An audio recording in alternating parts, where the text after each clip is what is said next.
Hello friends, welcome back to my channel Learn and be updated with Anika.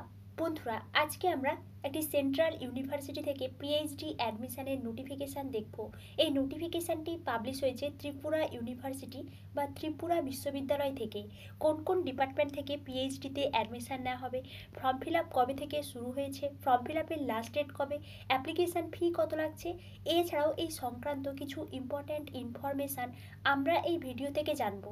তাই আপনারা এই ভিডিওটি শেষ পর্যন্ত দেখতে থাকুন এবং যারা এই চ্যানেলে প্রথম তারা এই চ্যানেলটি সাবস্ক্রাইব করে পাশে থাকা অল বেল আইকনটি প্রেস করবেন, যাতে আপনাদের কাছে এই সংক্রান্ত সমস্ত রকমের নোটিফিকেশান আসতে পারে। এখন আমরা সরাসরি পিএইচডি অ্যাডমিশনের নোটিফিকেশানে চলে যাচ্ছি। Tripura university a central university এই নোটিফিকেশানটি পাবলিশ হয়েছে 13 সেপ্টেম্বর 2024-এ। PhD admission notice academic session 2024-25, অর্থাৎ আপনারা বুঝতেই পারছেন ত্রিপুরা ইউনিভার্সিটি থেকে পিএইচডিতে অ্যাডমিশান নেওয়া হবে ইন্ডিয়ান অ্যান্ড ইন্টারন্যাশনাল ক্যান্ডিডেটসদের। আপনারা যারা ইন্টারেস্টেড আছেন তাদেরকে এখানে অনলাইনে অ্যাপ্লিকেশান করার জন্যে ইনভাইট করা হয়েছে এবং এখানে কিন্তু রিসার্চ এলিজিবিলিটি টেস্ট বা রেট এক্সামের মাধ্যমে এই পিএইচডিতে অ্যাডমিশান নেওয়া হবে। এবার আমরা একটু দেখে নিচ্ছি কোন কোন ডিপার্টমেন্ট থেকে পিএইচডিতে অ্যাডমিশান নেওয়া হবে এবং প্রত্যেকটা সাবজেক্ট থেকে কতগুলো সিট ভ্যাকেন্সি আছে। ফার্স্ট কিন্তু the faculty of science. The faculty of সায়েন্সের মধ্যে কোন কোন সাবজেক্টে পিএইচডিতে অ্যাডমিশান নেওয়া হচ্ছে দেখুন। ফার্মাসিতে টোটাল এখানে 7 সিট আছে। Information technology 7, botany 5, electrical engineering 2, microbiology 3, electronics and communication engineering 3, computer science and engineering 8, mathematics 17, forestry and biodiversity 9, material science and engineering 3, chemistry 10, statistics 2, geography and disaster management 12, human physiology 4, physics 18, chemical and polymer engineering 1, molecular biology and bio informatics 12, zoology 9। এগুলো হচ্ছে faculty of science থেকে। এবার faculty of literature বা সাহিত্যের মধ্যে দেখুন কোন কোন সাবজেক্ট আছে। ইংলিশ থেকে টোটাল এখানে 12 সিট আছে, বেঙ্গলি থেকে 4, হিন্দি থেকে 15, নেক্সট সংস্কৃত থেকে 12। নেক্সট দেখুন the faculty of social science.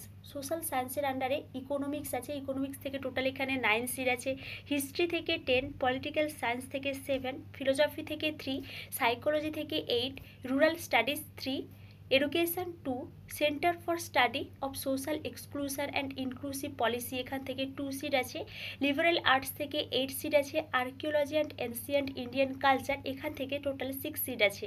Next the faculty of music and fine arts, এর মধ্যে ফাইন আর্টস থেকে 4 সিট আছে, মিউজিক থেকে 3 সিট আছে। Next the faculty of commerce, law, management and information science, এর মধ্যে কমার্স থেকে 4 সিট আছে, ল থেকে 2, business management 1, journalism and mass communication 5, physical education 9। Total এখানে কিন্তু অনেকগুলোই ফ্যাকাল্টি থেকে পিএইচডিতে অ্যাডমিশান নেওয়া হচ্ছে, অনেকগুলোই সিট ভ্যাকেন্সি আছে। আপনারা যারা ইন্টারেস্টেড আছেন তারা কিন্তু এখানে অ্যাপ্লিকেশান করতে পারেন। নেক্সট দেখুন eligibility criteria as per Tripura university PhD regulations. আপনারা সবাই জানেন আপনাদেরকে মাস্টার ডিগ্রি কমপ্লিট করতে হবে এবং মাস্টার ডিগ্রিতে 55% মার্কস পেতে হবে। যে সমস্ত ক্যান্ডিডেটসরা রিজার্ভ ক্যাটাগরির আছেন তাদের কিন্তু 5% করে রিল্যাক্সেশন দেওয়া হয়েছে। নেক্সট দেখুন application form fill is through online mode, অর্থাৎ এখানে কিন্তু আপনারা অনলাইনেই অ্যাপ্লিকেশান করতে পারবেন, কোনো অফলাইন মোডে অ্যাপ্লিকেশান করা যাবে না। Next display of list of eligible candidates, এই যে রেড এক্সাম আপনারা দেবেন এর কিন্তু একটা লিস্ট পাবলিশ হবে এই ত্রিপুরা ইউনিভার্সিটির অফিসিয়াল ওয়েবসাইট। তারপর কিন্তু আপনারা অ্যাডমিট কার্ড ডাউনলোড করতে পারবেন বা এক্সামিনেশনের ডেট এগুলো কিন্তু পরে জানানো হবে এই ত্রিপুরা ইউনিভার্সিটির অফিসিয়াল ওয়েবসাইটে। নেক্সট দেখুন এখানে আরও কিছু ডিটেলস দেওয়া হয়েছে। General instructions for filling of online form for red 2024, এখানে কিছু জেনারেল ইনস্ট্রাকশান দেওয়া হয়েছে। ফার্স্ট কিন্তু আপনারা কোন লিঙ্ক থেকে ফর্ম ফিল আপ করবেন ওই লিঙ্কটা কিন্তু দেওয়া আছে। এখানে দেখুন এখানে কিন্তু একটা লিঙ্ক দেওয়া আছে https ত্রিপুরা ইউনিভার্সিটি adm.somar.edu.in। এখানে এই যে লিঙ্কটা দেওয়া আছে এই লিঙ্কে আপনারা ক্লিক করলে এক ধরনের পেজ কিন্তু ওপেন হয়ে যাবে এবং আপনারা এই লিঙ্ক থেকে পিএইচডি অ্যাডমিশনের জন্য ফর্ম ফিল আপ করতে পারবেন। এই ধরনের একটা লিঙ্ক ওপেন হয়ে যাবে এবং আপনারা এখান থেকে কিন্তু পিএইচডি অ্যাডমিশনের জন্য অ্যাপ্লিকেশান করতে পারবেন। আমি নেক্সট ভিডিওতে আপনারা কিভাবে ফর্ম ফিল আপ করবেন ওই ফর্ম ফিল আপের প্রসেসটি স্টেপ বাই স্টেপ দেখাবো, তাই আপনারা এই চ্যানেলের সঙ্গে কানেক্টেড থাকবেন। নেক্সট দেখুন এখানে একটা বিষয় বলে দেওয়া হয়েছে, আপনারা যারা এখানে পিএইচডিতে অ্যাডমিশান নেবেন তাদেরকে কিন্তু এখানে রিসার্চ এলিজিবিলিটি টেস্টটা কোয়ালিফাই করতে হবে। Next, duration of filling up of online application 13 September to 29 September 2024, এই ডেটের মধ্যে কিন্তু আপনাদেরকে ফর্ম ফিল আপটা করে দিতে হবে।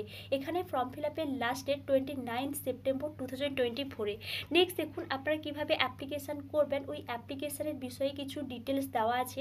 আমি এই বিষয়ে ডিটেলস আলোচনা করছি না, যখন আমরা এখান থেকে ফর্ম ফিল আপের প্রসেস দেখব তখন এই বিষয়ে ডিটেলস জানবো। এবং আপনারা এখানে যে অ্যাপ্লিকেশান ফিটা পেমেন্ট করবেন আপনাদের ডেবিট কার্ড, ক্রেডিট কার্ড এবং নেট ব্যাঙ্কিংয়ের মাধ্যমে, এই বিষয়টা কিন্তু এখানে বলে দেওয়া হয়েছে।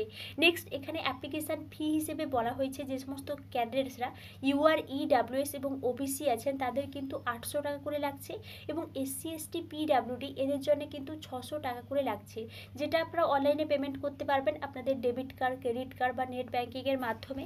নেক্সট, এখানে আরও কিছু ডিটেলস দেওয়া আছে, আমি এই বিষয়ে আর ডিটেলস আলোচনা করছি না। আপনারা ইন্টারেস্টেড থাকলে এই নোটিফিকেশানটি ডাউনলোড করে ভালো করে একটু দেখে নিতে পারেন। এবং এটি ছিল ত্রিপুরা ইউনিভার্সিটি থেকে পিএইচডি অ্যাডমিশনের একটি নিউ নোটিফিকেশান। নেক্সট ভিডিওতে ত্রিপুরা ইউনিভার্সিটি থেকে আপনারা কীভাবে পিএইচডিতে অ্যাডমিশনের জন্য ফর্ম ফিল আপ করবেন, ওই ফর্ম ফিল আপের প্রসেসটি স্টেপ বাই স্টেপ দেখাবো। তাই আপনারা এই চ্যানেলের সঙ্গে কানেক্টেড থাকবেন, এবং আপনাদের এই বিষয়ে যদি কোনো এনকোয়ারি থাকে তাহলে আমাকে অবশ্যই কমেন্টে জানাবেন। Thank you.